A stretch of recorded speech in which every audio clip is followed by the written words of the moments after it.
कहानी अशोक से चंडशोक और फिर धर्मशोक तक। बहुत समय पहले, जब भारत सोने की चिड़िया कहलाता था, तब मौर्य वंश का साम्राज्य पूरे आर्यावर्त में फैला हुआ था। राजा बिंदुसार की राजधानी पाटलिपुत्र में एक बालक जन्मा अशोक।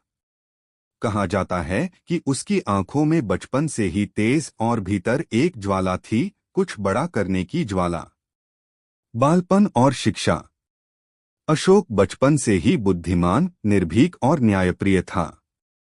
गुरुकुल में उसने युद्धकला, राजनीति और धर्मशास्त्र तीनों का गहरा अध्ययन किया। लेकिन उसकी एक कमी थी, क्रोध।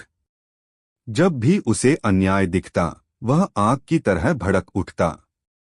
यही स्वभाव उसे आगे चलकर चंडशोक बना गया। राज्य का उत्तराधिकारी बनने की जंग। राजा बिंदुसार के कई पुत्र थे, जिनमें सबसे बड़ा सुसिम और सबसे योग्य अशोक था। लेकिन सुसिम दरबार का प्रिय था और अशोक को दूर प्रांतों में भेज दिया गया। पहले उसे तक्षशिला का राज्य सौंपा गया, जहां विद्रोह चल रहा था। सभी राजकुमारों ने मना किया, पर अशोक अकेले गया और कुछ ही महीनों में वहां शांति स्थापित कर दी। यहीं से लोगों ने उसे कहना शुरू किया, अशोक सिंह जैसा राजा। राजसिंहासन की प्राप्ति। जब बिंदुसार की मृत्यु हुई, तो सिंहासन के लिए भाई भाई में युद्ध छिड़ गया।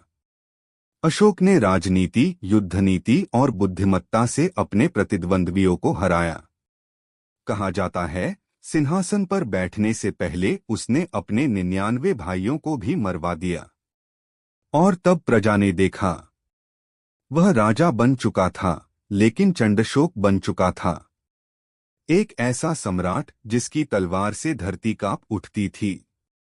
कलिंग युद्ध जिसने सब बदल दिया। कई सालों तक अशोक ने नए नए प्रदेश जीते, पर उसकी सबसे बड़ी लड़ाई थी कलिंग युद्ध। कलिंग, आज का ओडिशा, ने मौर्य शासन को मानने से इनकार कर दिया। अशोक ने सेना चढ़ा दी।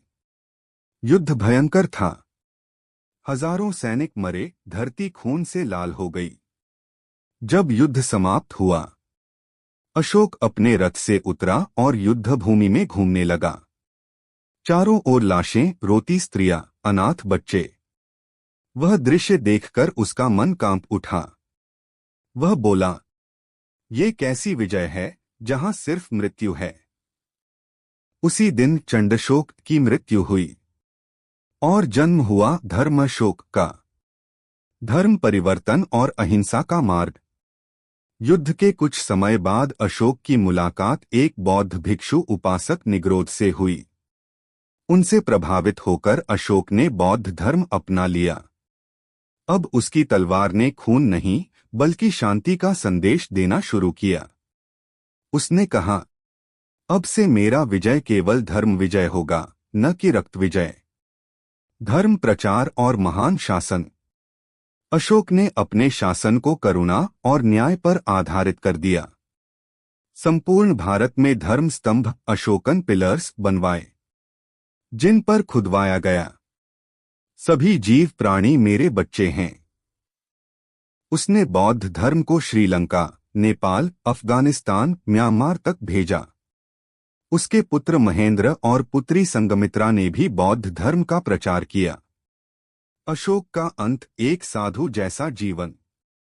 जीवन के अंतिम वर्षों में अशोक ने महलों को त्याग दिया।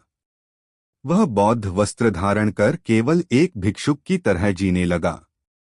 कहा जाता है, उसने कहा, मैं सम्राट नहीं, अब केवल अशोक हूं, जिसने शांति को जीता।